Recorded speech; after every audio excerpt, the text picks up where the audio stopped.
Géopolitique, bonjour Pierre Aski. Bonjour Nicolas. Pierre, vous revenez ce matin sur les conséquences des séismes en Turquie et en Syrie. Face à une catastrophe de l'ampleur des séismes qui se sont produits en Turquie et en Syrie, on imagine un monde mobilisé pour apporter les secours aux victimes et toutes les barrières disparaître. C'est hélas une illusion dans une zone aussi complexe et meurtrie. Le monde entier propose de l'aide et des dizaines d'équipes de sauveteurs convergent vers la zone sinistrée dans une course contre la montre pour sauver des vies. Mais pas partout. Les conflits, les haines n'ont pas disparu par enchantement. Certaines victimes ont droit à la double peine. C'est le cas des 4,5 millions d'habitants de la région d'Idlib, dans le nord-ouest de la Syrie, directement frappés par le séisme. On n'y compte pas moins de 900 morts, des milliers de blessés, d'innombrables sans-abri dans la rigueur de l'hiver. Mais les habitants d'Idlib, dont les 2/3 sont des déplacés des autres régions de Syrie, vivent dans une zone qui échappe encore au contrôle du régime de Bachar el-Assad.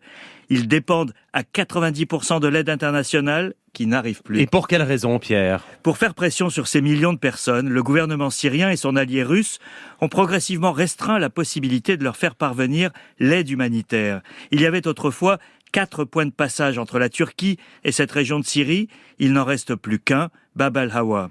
Chaque année, ce passage frontalier est soumis à un renouvellement au Conseil de sécurité de l'ONU. L'an dernier, Moscou a menacé de mettre son veto avant de le renouveler pour 1 an. Un chantage permanent, bien conscient du fait qu'une fermeture de la frontière condamne à mort ces millions de personnes. Or, le chaos et les destructions du séisme dans le sud de la Turquie font que l'aide internationale ne passe plus à Bab al-Hawa au moment où la population en a le plus besoin. Les témoignages des humanitaires sur place font état d'une détresse totale.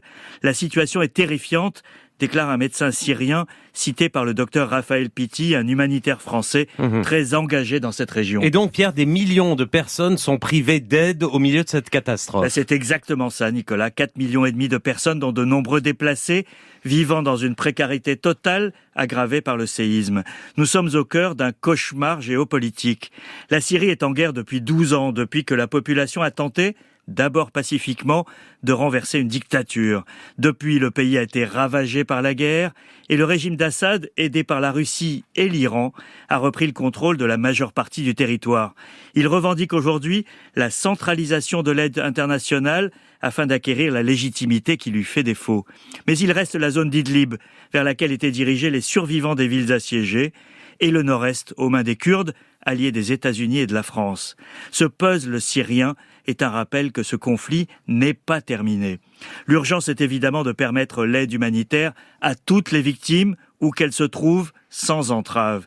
Mais n'oublions pas qu'il n'y a toujours aucune perspective de solution politique dans ce pays qui permettrait aux réfugiés de rentrer chez eux. Pierre Aski, merci.